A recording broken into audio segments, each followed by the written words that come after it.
જામજોધપુર નગરપાલિકાના પૂર્વ પ્રમુખ લાલજીભાઈ વિંજુડા।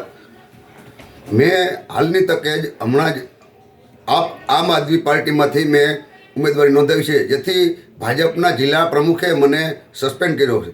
પણ હું ભાજપને એક કહેવા માગું છું કે ગત વિધાનસભાની ચૂંટણીમાં જે માજી મંત્રી અને ચાલુ ધારાસભ્ય શ્રી ચિમનભાઈ સાપરેને હરાવવામાં જે સંડાર ચોકડી હતી એને ખુદ હરાવવામાં હતા અને ભાજપમાં હતા અને કોંગ્રેસમાં હતા અને ભાજપમાં આવ્યા, એને કેમ કોઈ પગલાં લેતા નથી? એના અમે તપાસ કરીને બધું કર્યું અને એ લોકો સાચા થવા માટે હું ભાજપમાં રહી અને પક્ષને વફાદાર રહીને કામ કરતો, જે એને ગમતું નહોતું।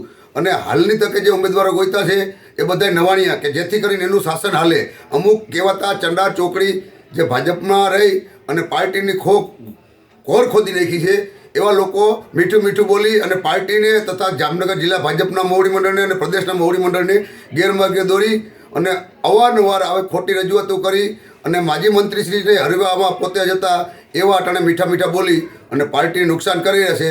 અને જ્યારે અમારા જેવા તો અમને ટિકિટ નથી આપી, અમે પાર્ટીને 33 વર્ષ વફાદાર રહ્યા છીએ અને અમને ટિકિટ ના આપે એટલે અમને દુઃખ થાય, જેથી કરીને અમે આમ આદમી પાર્ટીમાંથી ઉમેદવારી નોંધાવી તો અમને સસ્પેન્ડ કરવામાં આવે છે। જેથી મારે ભાજપને કહેવું છે કે પેલા આ ચંડાર ચોકડીમાં પગલાં લ્યો જે ભાજપમાં રહીને ભાજપને હરવે છે।